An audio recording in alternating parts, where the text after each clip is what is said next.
কর্মচারীদের প্রতি রাজ্য সরকার কিন্তু তার প্রতিশ্রুতি মতো কোনো কিছু করলেন না, উল্টে কর্মচারীদের, স্থায়ী কর্মচারীদের একবারে সর্বনাশের শেষ সীমায় পৌঁছে দিলেন।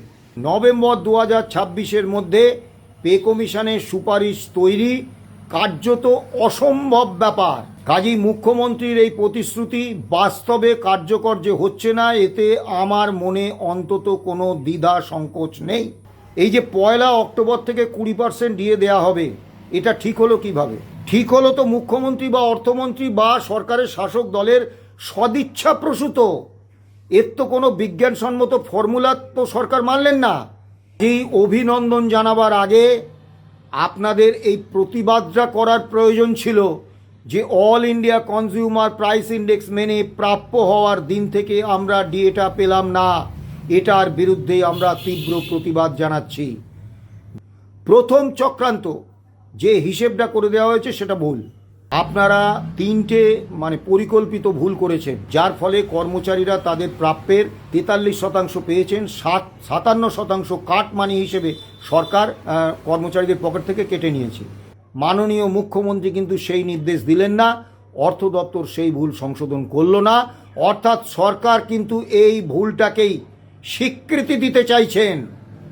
মাননীয় মুখ্যমন্ত্রী কিন্তু গ্যান্ট ইন হেডের ব্যাপারে, ওয়ার্ক চার্জের ব্যাপারে বা ডেলি রেটেড কর্মচারীদের ব্যাপারে একটা শব্দ কিন্তু উচ্চারণ করেন। আগামী 31শে মার্চ 2027 পর্যন্ত রোপা 2009-এর সুপ্রিম কোর্টের রায় মেনে বকেয়া ডিএ দেওয়ার কোনো কর্মসূচি রাজ্য সরকারের নেই। কেন্দ্রীয় স্বরাষ্ট্রমন্ত্রী সেই প্রতিশ্রুতি দিয়ে গেছেন। তাহলে যারা অভিনন্দন জানাচ্ছেন তারা বলুন যে বর্তমান মুখ্যমন্ত্রী, কেন্দ্রীয় স্বরাষ্ট্রমন্ত্রী নির্বাচনের আগে রাজ্য কর্মীদের মিথ্যা প্রতিশ্রুতি দিয়েছিলেন, নির্বাচনে জুমলা করেছিলেন। বাকি 40% ডিএ কিন্তু নভেম্বর 2026-এর মধ্যে ক্লিয়ার করে দিতেই হবে সরকারকে, না হলে পে কমিশন সুপারিশ দাখিল করলেও রোপা তৈরি হবে না। গত দিনের ভিডিওতে আমি বলেছিলাম যে রাজ্য সরকার এই বাজেট বিবৃতিতে স্থায়ী কর্মচারীদের সঙ্গে একটা নিষ্ঠুর রসিকতা করলেন। আজকে বলছি, কর্মচারীদের প্রতি রাজ্য সরকার কিন্তু তার প্রতিশ্রুতি মতো কোনো কিছু করলেন না, উল্টে কর্মচারীদের, স্থায়ী কর্মচারীদের একবারে সর্বনাশের শেষ সীমায় পৌঁছে দিলেন। অবাক হয়ে দেখলাম এই বাজেট বিবৃতির পরেই আমাদের মতো হাতে গোনা 2-1টি সংগঠন বাদে বাকি সমস্ত সংগঠন তারা অভিনন্দনের বন্যায় সরকারকে ভাসিয়ে দিলেন। মিষ্টিমুখ চলল। বিধানসভায় কর্মচারীরা গেরুয়া আবির মেখে, এক শ্রেণীর কর্মচারী তারা উচ্ছ্বাস প্রদর্শন করলেন। আমি জানি না তারা এই বাজেট বিবৃতিটা বুঝে উচ্ছ্বাস প্রদর্শন করলেন, সরকারকে অভিনন্দন জানালেন, না কোনো আরোপিত দায় থেকে অভিনন্দন জানিয়ে কর্মচারীদের বিভ্রান্ত করলেন। একজন নেতা তিনি অত্যন্ত বলিষ্ঠ ভাষায় বললেন, আজকে একটা কর্মী বান্ধব সরকার এসেছে, আমাদের সরকার, এবং সেই সরকার 20% ডিএ ঘোষণা করেছে।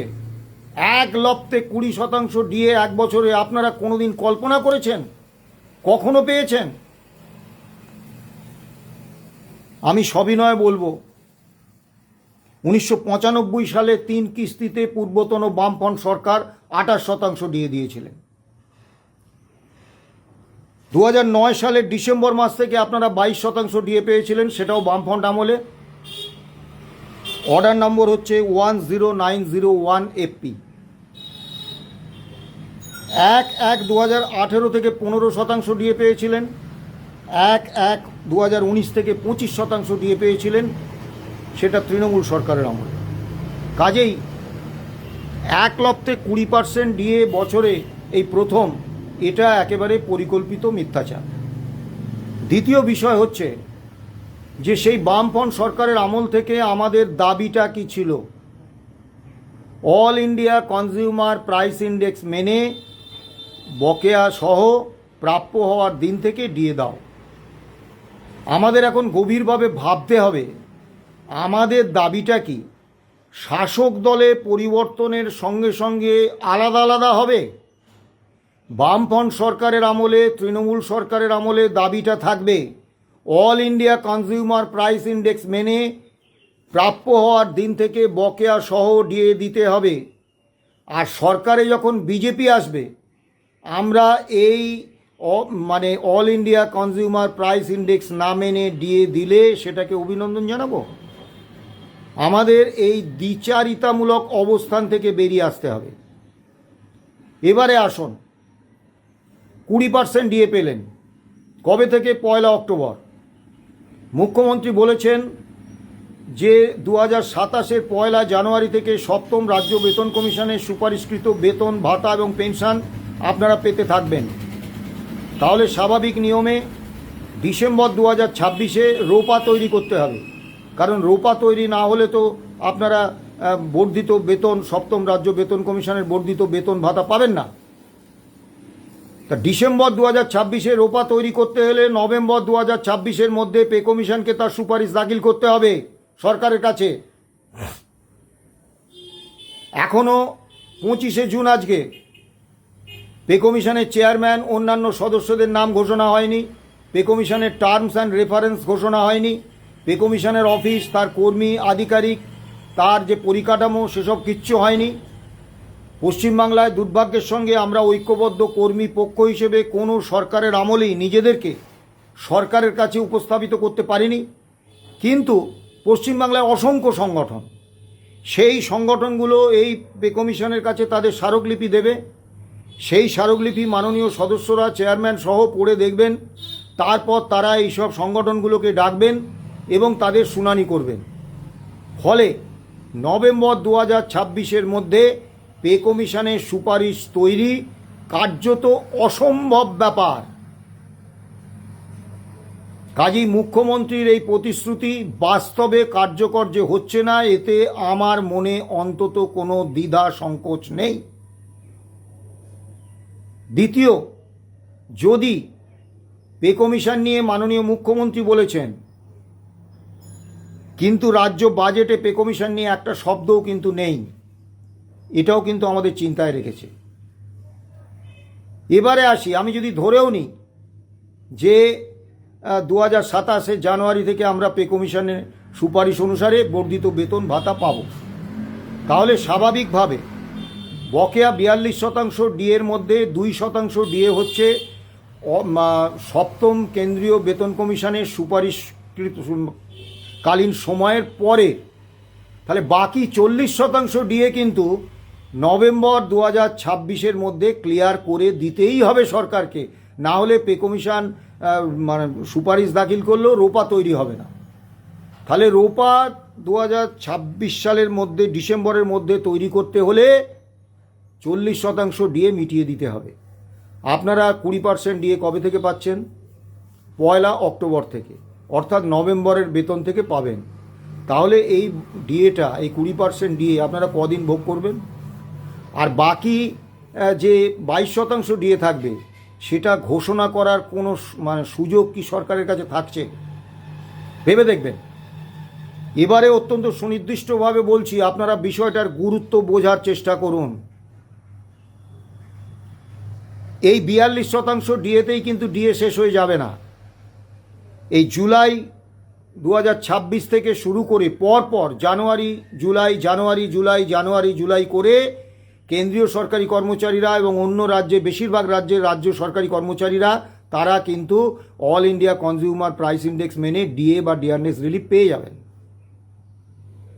আমরা গত 1 জুনের বৈঠকে আমি নিজে অত্যন্ত সুনির্দিষ্টভাবে মাননীয় মুখ্যমন্ত্রীকে বলেছিলাম, ডিএ বা ডিয়ারনেস রিলিফ দেওয়ার বিষয়টা যদি সরকারের পলিটিক্যাল এক্সিকিউটিভদের সদিচ্ছার উপর নির্ভর করে, তাহলে কর্মচারীদের কতটা সর্বনাশ হতে পারে সেটা গত 15 বছরে আমরা হাড়ে হাড়ে বুঝেছি।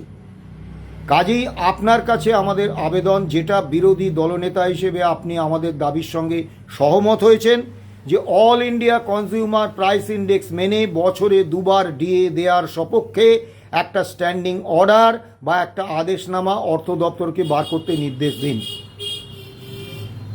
মাননীয় মুখ্যমন্ত্রী কিন্তু এই প্রস্তাবে রাজি হননি।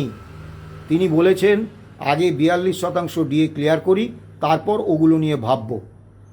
আমি অত্যন্ত সুনির্দিষ্টভাবে বলছি, যতদিন পর্যন্ত না ডিএর কোনো স্ট্যান্ডিং অর্ডার থাকছে ততদিন পর্যন্ত রাজ্য কর্মীরা কখনো কোনো দিন all India consumer price index মেনে প্রাপ্য হওয়ার দিন থেকে ডিএ পাবেন না। আরেকটি বিষয়, কর্মচারীদের কাছে আর্থিক প্রাপ্যটাই কিন্তু সর্বোচ্চ অগ্রাধিকার হওয়া উচিত নয়। আমরা 2016 সালে confederation of state government employees and others versus state of West Bengal and others এই মামলা করেছিলাম। 2022-এর প্রথম পর্যন্ত আমরা নিজেদের সংগঠনের খরচে এই মামলা চালিয়েছি। তারপর আমরা আর পেরে উঠিনি। আমরা কর্মচারীদের কাছে আমাদের ব্যাংক অ্যাকাউন্টে টাকা অনুদান পাঠানোর আবেদন করেছি। আজকে দীর্ঘ 11 বছর ধরে এই মামলা চালাতে গিয়ে আমরা বিপুল ঋণগ্রস্ত। কিন্তু এই প্রবল আর্থিক সংকটের মধ্যে দাঁড়িয়েও আমরা কোনো রাজনৈতিক দল, কোনো গণসংগঠন, রাজ্য কর্মী নন এমন কোনো সংস্থা বা ব্যক্তির কাছ থেকে 1 নয়া পয়সা অনুদান নিইনি। প্রস্তাব আসেনি এমনটা নয়, আমরা নিইনি।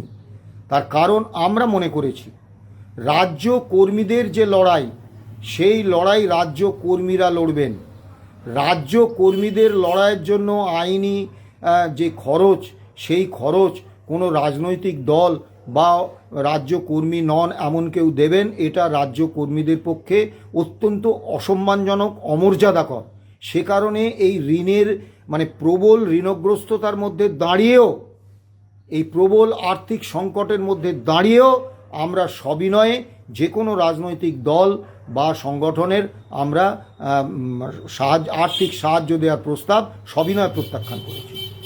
তা সেই মর্যাদা বোধ কি বলে যে ডিএটা বা ডিয়ারনেস রিলিফটা আমরা কোনো চিফ পলিটিক্যাল এক্সিকিউটিভের দয়ার দান হিসেবে নেব না, আমরা নেব অধিকার হিসেবে। এবং মহামান্য সুপ্রিম কোর্টও কিন্তু সেই কথাটাই বলেছেন। এই যে 1 অক্টোবর থেকে 20% ডিএ দেওয়া হবে, এটা ঠিক হলো কিভাবে? ঠিক হলো তো মুখ্যমন্ত্রী বা অর্থমন্ত্রী বা সরকারের শাসক দলের সদিচ্ছা প্রসূত। এর তো কোনো বিজ্ঞানসম্মত ফর্মুলা তো সরকার মানলেন না। কিন্তু কেন্দ্র সরকার এবং অন্য রাজ্যের প্রতিটি রাজ্য, বেশিরভাগ রাজ্য সরকার তাদের কর্মচারীদের কিন্তু অধিকার হিসেবে ডিএটা দেন। কাজেই এই অধিকারের প্রতিষ্ঠাটা কিন্তু সরকার পুরোপুরি অস্বীকার করলেন। ডিএটা এখানেই শেষ নয়, এর পরবর্তীকালে আরও ডিএ হবে। যদি অধিকার হিসেবে এটাকে প্রতিষ্ঠা করতে না পারেন, তাহলে কিন্তু এই ডিএ বাবদ যে বঞ্চনা, সেটা আগামী দিনেও চলতে থাকবে। এক এবং একমাত্র সলিউশন হচ্ছে ডিএর স্ট্যান্ডিং অর্ডার। এবারে আসুন, আপনারা ডিএটা ঠিক কতদিন পাবেন? 1 অক্টোবর ডিএ ঘোষণা হয়েছে, ডিএ পাবেন 1 অক্টোবর থেকে। 1 নভেম্বরে আপনারা ডিএটা হাতে পাবেন। আর যদি 2027 সালের জানুয়ারি থেকে আপনাদের 7ম রাজ্য বেতন কমিশনের সুপারিশকৃত বেতন ভাতা দিতে হয়, তাহলে ডিসেম্বর 2026-এ রোপা তৈরি করতে হবে।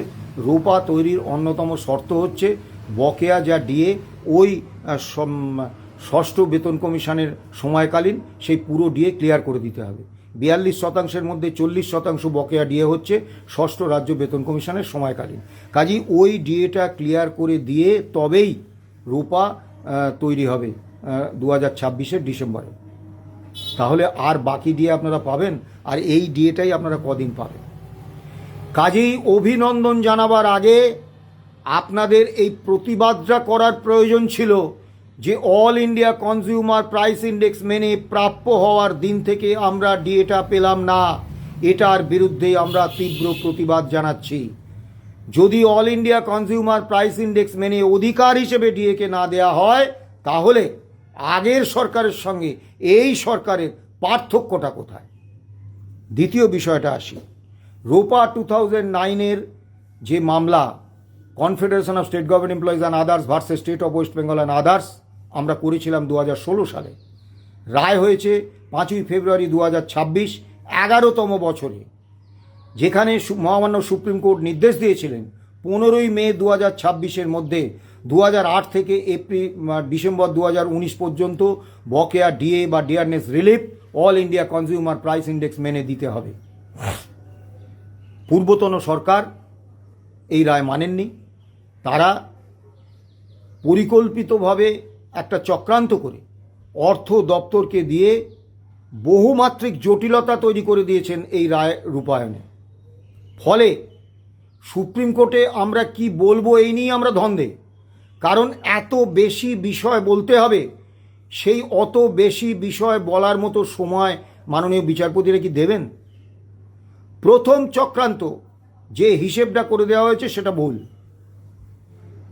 1 জুন মাননীয় মুখ্যমন্ত্রীর সঙ্গে বৈঠকে আমি অত্যন্ত সুনির্দিষ্টভাবে মাননীয় মুখ্যমন্ত্রীর অনুমোদন নিয়ে তার সামনে অর্থ সচিব প্রভাত মিশ্রকে বলেছিলাম, আপনারা 3টে পরিকল্পিত ভুল করেছেন, যার ফলে কর্মচারীরা তাদের প্রাপ্যের 43% পেয়েছেন, 57% কাট মানি হিসেবে সরকার কর্মচারীদের পকেট থেকে কেটে নিয়েছে।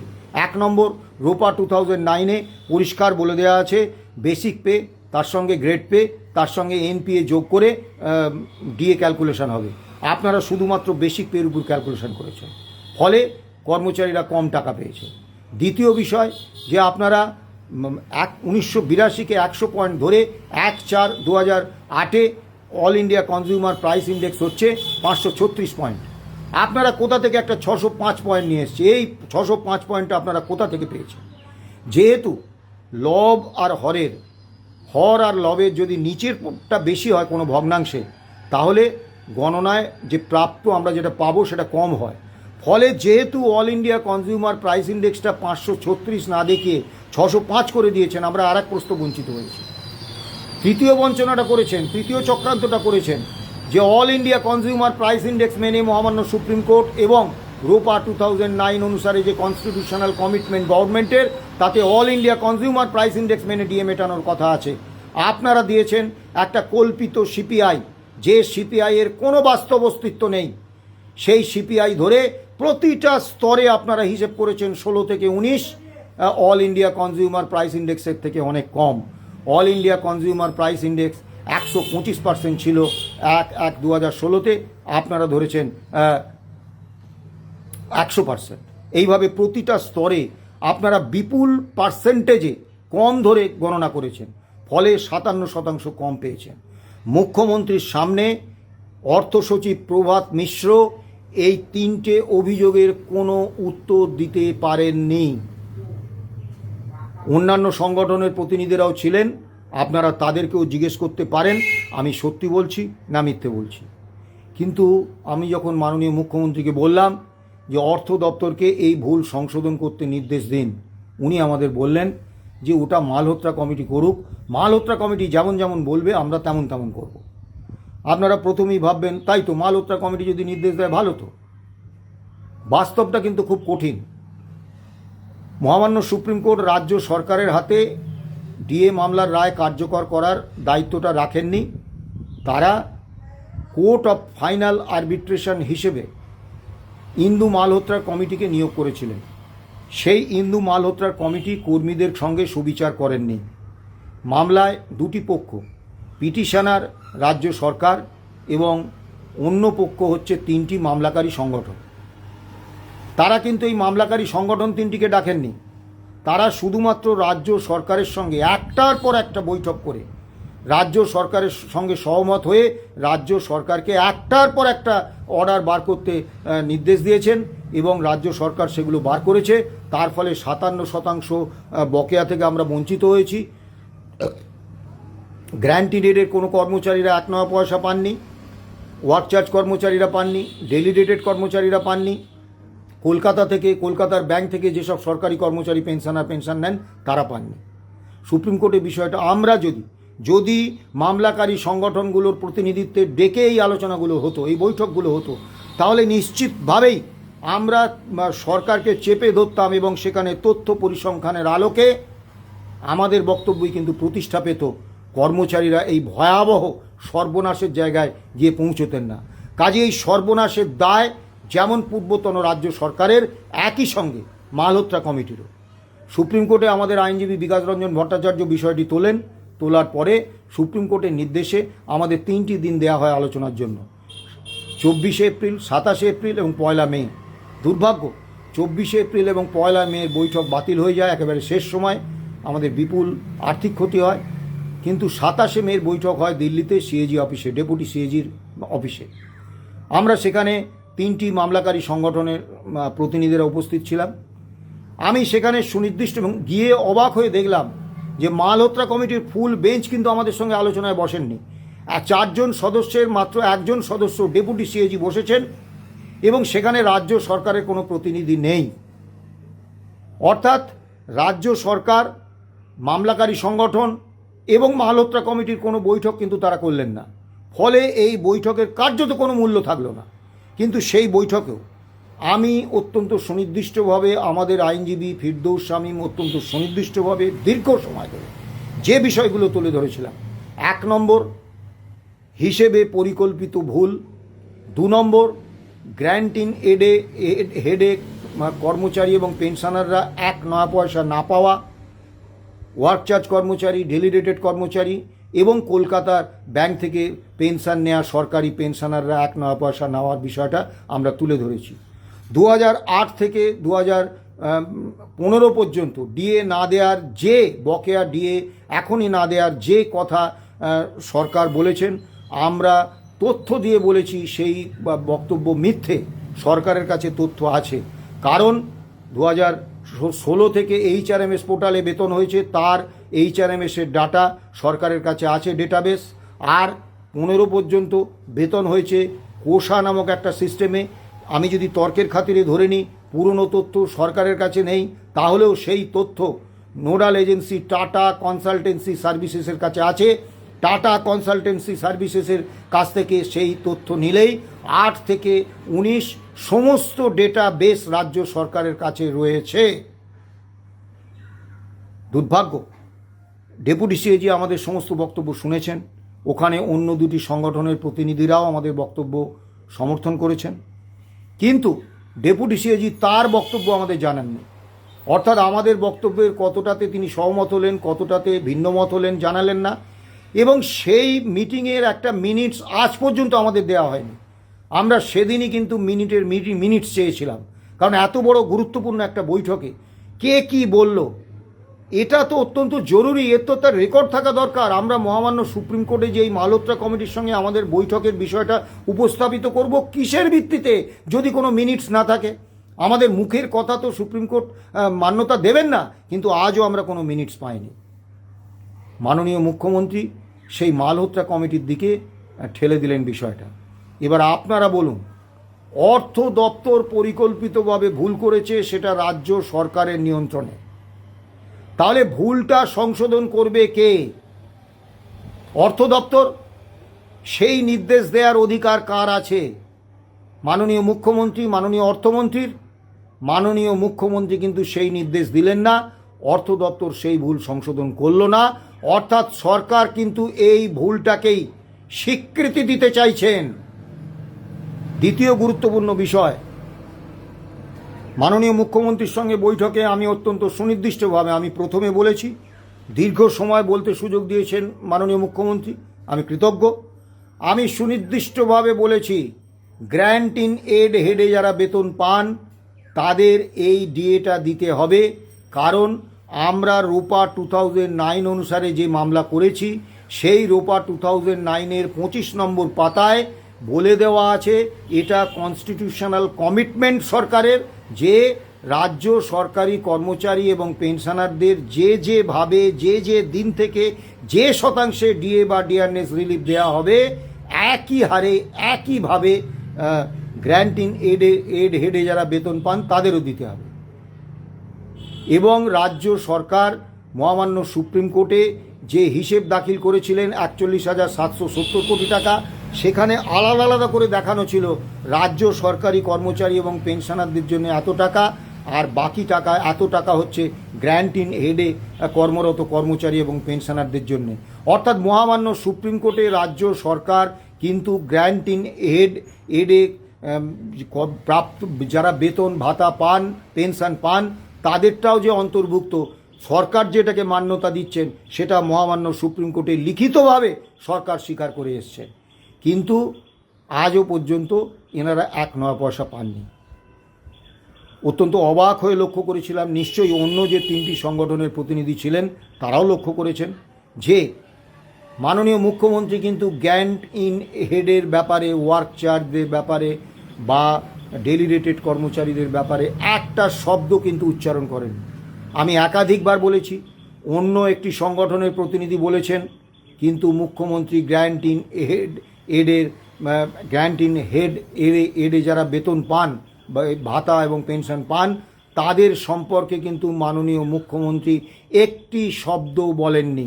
শুধু বলেছেন 7 দিনের মধ্যে, অর্থ সচিবকে বলেছেন 7 দিনের মধ্যে রিজার্ভ ব্যাংক, সমস্ত ব্যাংক এবং টিসিএসকে নিয়ে আপনারা বৈঠক করে কলকাতার ব্যাংক থেকে যেসব রাজ্য সরকারি কর্মচারী পেনশনাররা পেনশন পান তাদেরটা ক্লিয়ার করে দিন। আবারও বলছি, মুখ্যমন্ত্রী কিন্তু গ্র্যান্ট ইন হেড এডে যারা বেতন পান, যারা ওয়ার্ক চার্জ কর্মচারী, যারা ডেলি রেটেড কর্মচারী, সুপ্রিম কোর্টের রায় অনুসারে তাদের বকেয়া ডিএ দেওয়ার ব্যাপারে মাননীয় মুখ্যমন্ত্রী একটি শব্দ উচ্চারণ করেননি। এবারে আসুন, সেই মালহোত্রা কমিটির কাছে ঠেলে দিয়েছেন, অর্থাৎ সরকার এই ভুল সংশোধন করবেন না। দ্বিতীয় যে বিষয়টা, বকেয়া ডিএ দিতে গেলে তো টাকা লাগবে। রাজ্য সরকার সুপ্রিম কোর্টে হিসেব দিয়েছিলেন যে সুপ্রিম কোর্টের রায় মেনে বকেয়া ডিএ দিতে 41,770 কোটি টাকা লাগবে। পূর্বতন সরকার খরচ করেছেন 6,600 কোটি টাকা, তাহলে বাকি রইল কত? 35,170 কোটি টাকা। আমি মাননীয় মুখ্যমন্ত্রী, মাননীয় অর্থমন্ত্রীর পূর্ণ সম্মান রেখেই বলছি, এই 35,170 কোটি টাকা কিন্তু মাননীয় মুখ্যমন্ত্রী বা মাননীয় অর্থমন্ত্রী তাদের পকেট থেকে দেবেন না, শাসক দল তাদের দলীয় তহবিল থেকে দেবেন না।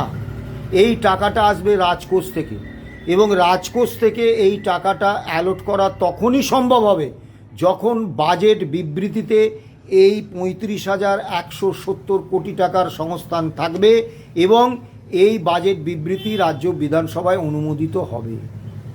আমি বাজেট বিবৃতি পুঙ্খানুপুঙ্খভাবে খতিয়ে দেখেছি, কোথাও সুপ্রিম কোর্টের রায় মেনে 2008 থেকে 2019 পর্যন্ত বকেয়া ডিএ দেওয়ার ব্যাপারে বা ডিয়ারনেস রিলিফ দেওয়ার ব্যাপারে দেওয়ার জন্য 35,170 কোটি টাকার কোনো সংস্থান কোথাও রাখা হয়নি।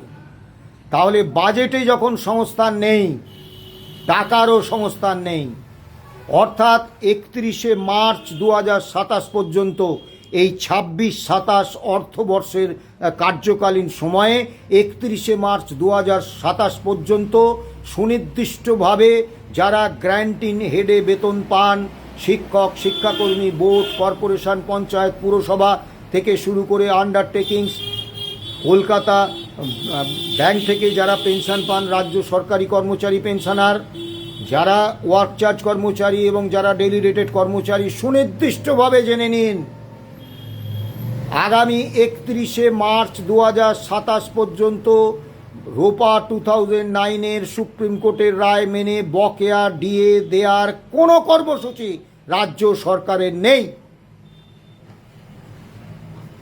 যারা বাজেট বিবৃতির পরে অভিনন্দনের প্রতিযোগিতায় নেমেছিলেন, মিষ্টিমুখ করেছেন, আবির মেখেছেন, তাদের কাছে আমি সুনির্দিষ্টভাবে প্রশ্ন রাখছি, আপনারা বলুন আমি যে কথাটা বলছি এটা সত্যি না মিথ্যে?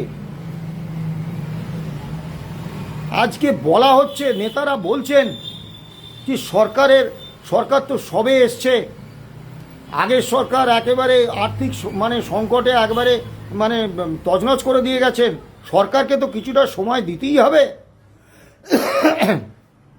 সরকারে যারা এসেছেন এই শাসক দল, বর্তমান যিনি মুখ্যমন্ত্রী, বিরোধী দলনেতা ছিলেন 5 বছর বিধানসভায়, তা তিনি বা তার দল কি জানতেন না রাজ্য সরকারের আর্থিক অবস্থাটা কি আছে? তাহলে তিনি কোন যুক্তিতে মুখ্যমন্ত্রী পদপ্রার্থী হিসেবে রাজ্য কর্মীদের প্রতিশ্রুতি দিয়েছিলেন ৪৫ দিনের মধ্যে সপ্তম রাজ্য বেতন কমিশনের সুপারিশকৃত বেতন ভাতা পেনশন সরকারি কর্মচারীরা পেয়ে যাবেন। অষ্টম পে কমিশন বসবে। কেন্দ্রীয় স্বরাষ্ট্রমন্ত্রী সেই প্রতিশ্রুতি দিয়ে গেছেন। তাহলে যারা অভিনন্দন জানাচ্ছেন তারা বলুন যে বর্তমান মুখ্যমন্ত্রী, কেন্দ্রীয় স্বরাষ্ট্রমন্ত্রী নির্বাচনের আগে রাজ্য কর্মীদের মিথ্যা প্রতিশ্রুতি দিয়েছিলেন, নির্বাচনে জুমলা করেছিলেন। বলুন, অভিনন্দন জানানো হচ্ছে। দু একজন আমাকে ফোন করে বলেছেন অভিনন্দন পার্টিদের মধ্যে, পে কমিশন না বসলে সরকার কি করে দেবে? নির্বাচনী প্রতিশ্রুতি তো ছিল ঠিকই, মুখ্যমন্ত্রী তো বলেছেন পে কমিশন বসিয়ে দিয়েছি, ২৭শে জানুয়ারিতে পেয়ে যাবেন। আপনি আনন্দে লাফাতে থাকুন। পে কমিশন নামে স্বশাসিত সংস্থা, আসলে সরকার যা নির্দেশ দেন সেই নির্দেশ অনুসারে পে কমিশন একটা কলার পাতা রিপোর্ট তৈরি করে দেয়। এবং বিগত দীর্ঘ দিনের অভিজ্ঞতা থেকে আমরা দেখেছি যে ওই যা বেতনক্রম থাকে একটা ফিটমেন্ট ফ্যাক্টর দিয়ে সেটাকে গুণ করে তার সঙ্গে কিছু যোগ করে সরকার একটা পে কমিশন বার করে দেন। পে কমিশন হচ্ছে কর্মচারী বঞ্চনাকে দীর্ঘমেয়াদী করার একটা প্রক্রিয়া মাত্র। সরকারের যদি সদিচ্ছা থাকতো ৪৫ দিনের মধ্যে সপ্তম বেতন কমিশনের সুপারিশকৃত বেতন ভাতা পেনশন রাজ্য কর্মীদের দেবেন, তাহলে অনায়াসে দিতে পারতেন।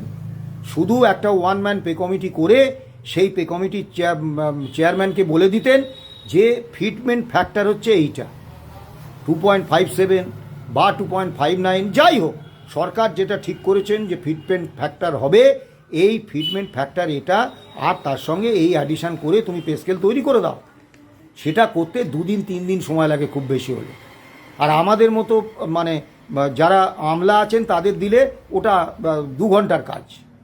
সরকার তা করেননি, পে কমিশন বসিয়ে দিয়ে দীর্ঘমেয়াদী বঞ্চনার সামনে ফেলে দিয়েছেন। এখানে দুটো মৌলিক প্রশ্ন। সরকার প্রতিশ্রুতি দেওয়ার সময় কি রাজ্য কর্মীদের সপরিবারে ভোটটা আনার জন্য একের পর এক মিথ্যা প্রতিশ্রুতি দিয়ে গেছেন? সেটা পালনের কোনো দায় সরকারের নেই। আর দ্বিতীয়ত, সরকার পে কমিশনের দীর্ঘমেয়াদী বঞ্চনা দিলেন। যারা আশায় আছেন ২৭শে জানুয়ারিতে তো পে কমিশনে একবারে বিপুল টাকা পেয়ে যাচ্ছি, মূর্খের স্বর্গে বাস করছেন। পে কমিশনের চেয়ারম্যান আজকে ২৫শে জুন, চেয়ারম্যান, অন্য সদস্য, তার কর্মী আধিকারিক, তার ইনফ্রাস্ট্রাকচার, তার অফিস, তার টার্মস অ্যান্ড রেফারেন্স কিচ্ছু হয়নি, শুধু ঘোষণা স্তরে আছে। কাজেই যদি ধরেও নেন যে হ্যাঁ সরকারের প্রবল সদিচ্ছা আছে, অসংখ্য কর্মী সংগঠন তারা সব স্মারকলিপি দেবে, সেইগুলো সব পড়তে হবে, পড়ে তাদেরকে শুনানিতে ডাকতে হবে। আর যদি আমি আগেও বলেছি, যদি ২৭শে জানুয়ারি থেকে পে কমিশনের রায় কার্যকর করতে হয়, তাহলে ডিসেম্বর ২০২৬-এ রোপা তৈরি করতে হবে। সেই রোপা তৈরির অন্যতম সদস্য 40% বকেয়া ডিএ ক্লিয়ার করতে হবে, 42 নয় 40% ডিএ ক্লিয়ার করতে হবে। এবং নভেম্বর ২০২৬-এর মধ্যে পে কমিশনের সুপারিশ জমা পড়তে হবে। এটা কোনোভাবেই বাস্তবে সম্ভব নয়। আমরা কিন্তু খুব আতঙ্কিত এই কারণে যে আগের সরকার পুরোপুরি একটা কর্মী বিদ্বেষী অবস্থান নিয়ে চলেছে এবং গত 15 বছরে কর্মচারীদের বঞ্চনাটা যে জায়গায় গেছে সেটা বলার কথা নয়। কিন্তু বর্তমান সরকার এসেও তাদের ফেলে যাওয়া চটিতে পা গলিয়ে তাদেরই মতো কাজ করছে। ডিএ 20% কিন্তু all India consumer price index মেনে হচ্ছে না, ডিএর কোনো স্ট্যান্ডিং অর্ডার হচ্ছে না। অর্থাৎ ডিএর বঞ্চনা চলছে, আগামী দিনেও চলবে। সুপ্রিম কোর্টের রায় এই রাজ্য সরকার অন্তত 31শে মার্চ 2027 পর্যন্ত কার্যকর করছেন না। অনেকে বলছেন একটু অপেক্ষা করা তো যেতেই পারে, সরকারটা নতুন এসেছেন, আপনারা তো মামলা করেননি। আমরা সেই সময়ের প্রবল রাজরোষ উপেক্ষা করে, বহু ত্যাগ স্বীকার করে, অনেক প্রতিকূলতার মধ্যে গিয়ে 2016 সালে মামলা করেছিলাম। 2016 সাল থেকে আজকে 2026, 11 বছর হয়ে গেছে। আমাদের সঙ্গে যারা মামলায় ছিলেন তারা অনেকে চলে গেছেন, প্রয়াত হয়েছেন। বহু পেনশনার মৃত্যুর দিকে পা রেখে বসে আছেন। আর কত অপেক্ষা? অত্যন্ত সুনির্দিষ্টভাবে বলছি, এই বাজেটে রাজ্য সরকার কর্মচারীদের সঙ্গে, স্থায়ী রাজ্য কর্মচারীদের সঙ্গে একটা বিরাট, আমি শব্দচয়নে সতর্ক থেকে বলছি, বিশ্বাসঘাতকতা করেছেন, রসিকতা করেছেন। কর্মচারীদের কিচ্ছু দেননি, উল্টে রূপা 2009-এর মামলার রায় অনুসারে বকেয়া ডিএ বা ডিয়ারনেস রিলিফ না দেওয়ার অবস্থাটা একদম স্পষ্ট করে দিয়েছে। এছাড়াও সরকার কি করেছে, আমি যেদিন সরকার ওই কর্মচারীদের বাক স্বাধীনতা হরণ করার অর্ডারটা বার করলেন 19/5/2026, আমি সেদিনই বলেছিলাম সরকার ক্ষমতায় আসার পরেই এই রকম একটা ভয়ঙ্কর অর্ডার বার করার প্রয়োজন কেন হলো। সরকার কখন রাজ্য কর্মীরা বা কর্মী সংগঠনের নেতারা সরকারের সমালোচনা করবেন? যখন সরকার কর্মীদের বিরুদ্ধে, কর্মীদের স্বার্থের বিরুদ্ধে কোনো সিদ্ধান্ত নেবেন তখন তো। তার মানে এই আদেশনামা, কর্মীদের বাক স্বাধীনতা হরণের এই আদেশনামা, সরকারের সমালোচনা নিষিদ্ধ করার এই আদেশনামা বার করার মধ্য দিয়ে সরকার বুঝিয়ে দিচ্ছেন যে অদূর ভবিষ্যতে সরকার কর্মীদের স্বার্থের বিরুদ্ধে অসংখ্য সিদ্ধান্ত নেবেন, তাই জন্য এই ক্ষেত্রটা প্রস্তুত রাখছেন। সরকার ইতিমধ্যে ব্যক্তি পরিসরে ঢোকার চেষ্টা করে দিয়েছেন, অর্ডার বার করে বলেছেন প্রতিটা সরকারি কর্মচারীর বাড়িতে, এমনকি ওই 600 টাকা মাইনের ট্যাক্স কালেক্টরের বাড়িতেও স্মার্ট মিটার লাগাতে হবে। আমি বাড়িতে স্মার্ট মিটার লাগাবো না ডিজিটাল মিটার লাগাবো, এটা ঠিক করে দেওয়ার সরকার কে? সরকার কেন আমার ব্যক্তিগত স্পেসে ঢুকবে? এটা নিয়ে মামলা হয়েছে এবং আমার ধারণা সরকারের এই আদেশ বাতিল হবে। সরকার নির্দেশ দিয়েছিলেন, আদেশনামা বার করেছিলেন, যোগা দিবসে সকলকে বাধ্যতামূলকভাবে অংশগ্রহণ করতে হবে। আমি যোগা করে আমার শরীর ঠিক রাখবো না, ব্যায়াম করব না, সাঁতার কাটবো, এটা আমার ব্যক্তিগত choice. Who are you to decide? সরকার রাজ্য কর্মীদের ব্যক্তিগত স্পেসে ঢুকে পড়তে চাইছে। একজন কর্মচারী নেতা দেখলাম ভিডিও করে বলছেন যে স্মার্ট মিটারে তো এই সুবিধে। তাকে আমি চ্যালেঞ্জ দিচ্ছি, আপনি ওপেন ফোরামে আসুন, স্মার্ট মিটার কতটা সর্বনাশা সাধারণ মানুষের পক্ষে আমি তথ্য পরিসংখ্যান দিয়ে আপনাকে বলে দেব। দয়া করে মিথ্যে কথা বলে কর্মচারীদের বিভ্রান্ত করবেন না। পরিশেষে বলি, আমি আজকে প্রচণ্ড আতঙ্কিত যে সময় কর্মচারীদের ঐক্যবদ্ধ কর্মী পক্ষ হিসেবে গড়ে তুলে এই সরকারের বিরুদ্ধে আন্দোলনে ঝাঁপিয়ে পড়ার সময়, যে সময় দরকার ছিল, সেই সময় অভিনন্দনের বন্যায় যারা সরকারকে ভাসিয়ে দিচ্ছেন তাদের অবশ্যই কোনো আরোপিত দায় আছে এই সরকারের সমর্থন করা। সাধারণ কর্মচারীদের বলবো, রাজ্য কর্মীদের বলবো, শিক্ষক শিক্ষাকর্মী সহ সকলকে বলবো, আপনারা অবিলম্বে প্রত্যেকটি সংগঠনের নেতৃত্বের কাছে চাপ সৃষ্টি করুন। সরকারের আর্থিক সংকট, সরকারের সুযোগ সুবিধে দেখার জন্য আপনাকে নেতা করে বসানো হয়নি। আপনাকে নেতা নির্বাচিত করেছি, আপনি আমাদের স্বার্থ দেখবেন। তাই সরকার যখন কর্মচারীদের স্বার্থের বিরুদ্ধে সিদ্ধান্ত নিচ্ছেন, আপনারা তার বিরুদ্ধে প্রতিবাদ করুন, ঐক্যবদ্ধ আন্দোলনের ডাক দেবেন। মনে রাখবেন, নেতারা, আপনারা যতদিন তাদের নেতা রাখছেন ততদিন তারা নেতা। যেদিন সরকারের দালালি করার জন্য তাদেরকে লাথ মেরে দূরে সরিয়ে দেবেন, সেদিন কিন্তু তারা নেতা থাকবেন না। আপনাদের জেগে উঠতে হবে। ঐক্যবদ্ধ কর্মচারী আন্দোলন এটা সময়ের দাবি, এই সময় এটা সর্বোচ্চ অগ্রাধিকার দিয়ে কর্মচারীদের ভাবতে হবে।